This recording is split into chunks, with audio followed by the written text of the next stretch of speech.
Hello Gemini, thank you for joining me for your weekly forecast for week commencing the 20th of August for the Sun or the Ascendant. Now of course Mercury, your ruler, was tracking backwards in the everyday part of your scope for communication for 3 weeks, 21 days. That came to a close towards the end of last week. So as we come into this new week, I think things should be flowing a little bit easier for you, which should be very enjoyable. But what's going to augment this beautifully is that Venus, the planet of charm, which is in the most glorious, glamorous part of your scope just now, is forging a great link to Mercury all through this week, suggesting that there could be some delightful conversations to be had. Now, the ironic thing is the Sun is going to tip into a more inward, reflective, quieter part of your situation from Thursday. And also because there's going to be a grand Earth triplicity or trine between the Sun and also Uranus and Saturn in the sign of Capricorn. I think it's possible that there may be part of you that does want to just tune into the inner being, the inner side of your nature. You could reveal some marvellous things, just doing some breathing exercises or some meditation or listening to some lovely peaceful music or reading a book can just be very healing, but as I say, could throw up some new ways of doing things through the auspices of Uranus. However, it is also true to say that in the second half of this week, Mercury, your ruler, does go into a square with Jupiter. But I think this can actually be really good. There could be a situation where you find yourself where your natural enthusiasm and word skills and ability to get on with different types of people gives you a chance to really sparkle and shine. The only thing to remember is just don't try too hard. Also, in the second half of this week, excuse me, my nose is itching a little.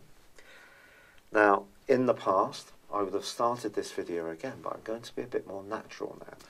So, also in the second half of this week, Venus is forging a right angle with Pluto. Now, this is a fascinating axis of energies because Venus in your 5th, Pluto in your 8th, this points towards some kind of rather amorous encounter or at least a desire within yourself. But if something does come up or you encounter someone, be guided by what is really the right thing to do rather than pure lust, pure desire. And you might think, Patrick, that's a bit miserable. Like this for pleasure, you know. And of course it is, I agree. But if the other person wants the same thing as you, then you're going to have a whale of a time. If the other person doesn't, that's where the problems can come in. And there also could be some kind of seductive offer that's linked to money or business. So just bear that in mind. Now, of course, Mars has been in this area too, at the same area as Pluto and also Saturn. And Mars has been tracking backwards still. The great news is that Mars ends that retrograde as this week comes to a close. But also the Sun moving into that quieter, more tranquil, more peaceful part of your situation may see you wanting to perhaps make some changes to home, perhaps think of a home-based business. If you enjoy crafting or using your hands, you can be highly productive as this week draws to a close. And there is a full moon on Sunday. And this full moon is going to be influenced by Neptune. Now, this is a classic 4th, 10th house axis, which is work-life balance. If your work is sapping your energy a little bit, especially if you work in the field of caring, nurturing, healing, psychic, if you do that kind of work, Neptune, very important. But is something in your worldly situation starving or taking away energy for yourself? Because we all need to make sure that home and hearth are secure and sealed up. So that may be something you do need to consider on the back of that full moon. But there are going to be some delightful encounters this week, I think it's true, and maybe a very flirty one too. I do hope so, if that's what you would like. But for now, thank you for joining me. It's been a real pleasure being with you. I'd love it if you would like or comment on this video, or if you've yet to do so, please do subscribe to this channel. Thank you. Hello Gemini, thank you for joining me for your August monthly forecast for the Sun or the Ascendant. The big talk this month, of course, is about all these retrogrades. And of course, one of them features your guide planet of Mercury. That goes on until the 18th of August. But it is going through the bubbly, extrovert and warming sign of Leo, which for you gives you almost a heightened Gemini vibration, because it is about quick thinking. It is about using your mental resources really well. It could be that because of the retrograde, you're going to rethink something in terms of your relationships with people in your community, your neighbours, or perhaps to do with technology. If you're interested in self-publishing, that could be something that you're thinking very carefully about. But of course, also, it could be true that because of the retrograde, there could be some snags. Entirely possible that a previously well-loved and reliable domestic appliance could go on the blink. Or perhaps you decide that something that used to be of great use to you has lost its appeal because your thinking is fluid. And talking about fluid thoughts, there may be a case that some things may come and go in your outlook right through, quite frankly, through to the 2nd of September. But before we get too bogged down in the story of all these retrogrades, we must also consider that there is a partial solar eclipse on the 11th in Leo, and along with the North Node, which itself goes through 3 phases of retrograde, this gives you a fantastic opportunity to sparkle and be effervescent, not just in the month following the 11th, but potentially over the next half year too. So your ability to communicate is definitely going to be at the heart of this month. Can there be some misunderstandings? Well, sure. We all know that Mercury retrograde can cause some glitches. But I love to think of Mercury retrograde as also opportunities. Now, the retrograde that I really think is going to be causing some mischief this month concerns Mars. Now, for you, it starts the month in the sign of Aquarius, but it does invert backwards on the 13th into the sign of Capricorn.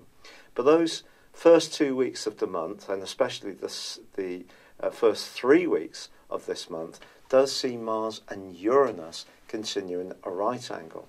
And it's possible because Uranus is locked away in a psychological part of your scope all month, and Mars is in Aquarius through to the 13th, that something that you're not expecting could come into the open. It could be that someone around you challenges you with an idea, a thought, a philosophy, which is in stark contrast to your own thinking, and it could prove challenging. Then again, it's possible that something you hear could really inflame your passions in a way that normally you may be able to ice out with your natural logic. Now, because Mars does move into Capricorn on the 13th, it doesn't mean to say the right angle with Uranus comes to a close. That continues for another week. In general, for you, I still feel that there's going to be this sense of some kind of revelations coming to the fore, but it's going to be about perspective.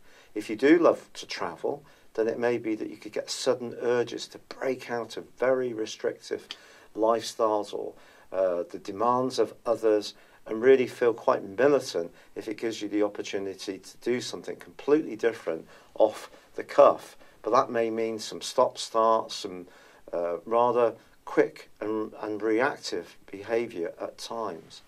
Now, of course, the outer planets, certainly once Uranus goes into retrograde, are also going to be tracking backwards.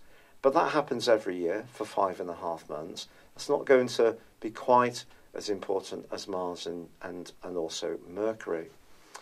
What I would say to you, however, is the month begins and sees Jupiter, the planet of growth, which is in your sector of health and work, in a right angle to the Sun. Your enthusiasm about your ideas or a project could be awesome from the 3rd through to the 10th, but it is going to be important not to promise more than you can realistically deliver. On the 7th, however, Venus moves into an absolutely beautiful location for you. This is about as good as it gets, quite frankly, Gemini, for you, because right through to the end of the month, she's going to be illuminating the more romantic, glamorous, and self-confident part of your situation. And along with the sun being in the sign of Leo and also that partial solar eclipse, this can see you animate whatever qualities you've got, be it in terms of your personality, your talents, or even just your desirability. So that's a lovely change for you. Now, it is true to say that there is going to be a more subtle set of energies coming in from the 23rd, when the sun moves into the sign of Virgo. The fascinating thing about you and Virgo's Mercury is you're both governed by Mercury. And of course, Mercury itself is going to be going forwards from the 18th, but it won't come out of shadow until the 2nd of September. So if your thinking has been fluid, remember it won't necessarily be immediately resolved on the 18th. But I think the sun moving into Virgo gives you an opportunity to think about the foundations in your world, where you live, how you live there, your environment, your immediate environment, how you can control that. If you have a particular love of bright and breezy exchanges, but also like some time to yourself occasionally, that's going to be emphasised in the last 10 days of this month. Now, on the 26th, we do have a very important full moon in the sign of Pisces, which for you is how you link with the wider world. It's your more ambitious and goal-orientated actions. And the interesting thing is that both Uranus and Saturn are going to be forging a beautiful link all through this month, which suggests some of the things that come up in your approach to life, particularly in terms of hunches, could pay off spectacularly well on the back of that particular transit. But once the full moon gets involved, I think that too can bring greater lustre to bear and perhaps help you to promote your personality and your vision in a more public forum or way. Now, with Mars going forwards on the 27th, remember it's back in the sign of Capricorn. It is going to go back into Aquarius, and essentially it's going to be there through till November. Essentially, this is a very short visit back to Capricorn, but it could just make you much more conscious of desire in all its many forms, whether it's material objects, possessions, or even someone you are strongly drawn towards. But I think in general, this month does have a lot of opportunities. But I think in some ways, it is going to be calling out to you, especially through that right angle between Mars and Uranus, to tune into sides of you that perhaps you're not quite so aware of, or people may make you more aware of them, or it's possible that you could find yourself making some more impulsive and unpredictable moves. But that's certainly going to add some excitement to the mix. But I do think that generally that your idea sector is lit up. So don't see Mercury retrograde as itself as being a terribly bad thing. It's just an opportunity to rethink some of your ideas and even potentially your belief systems. And when it comes to spirituality, with Jupiter and Neptune still forging an awesome link all month, if you are interested in raising consciousness, either within yourself or others, this continues to be an important month to do so. It's been a real pleasure being with you. I'm really sorry this video has been delayed because of my health issues with rheumatoid arthritis. I'm very grateful for your patience. It would be great if you could like or comment this video, or if you've yet to do so, please do subscribe. But for now, thank you and goodbye. Hello, thank you so much for watching my video. I'd love you to join me at my Horoscope Ace app. You can find this at www.horoscope-ace.com. You can use it through Android, iOS, Apple or Facebook. Check out your ascendant or your moon sign or download your free birth chart. There's all your favourite videos, plus there are daily, weekly, monthly and yearly horoscopes for general, love, Chinese and Indian astrology. If your passion is tarot, there's my brilliant 3-card money or love tarot readings too. And it's all there at www.horoscope-ace.com. Thank you.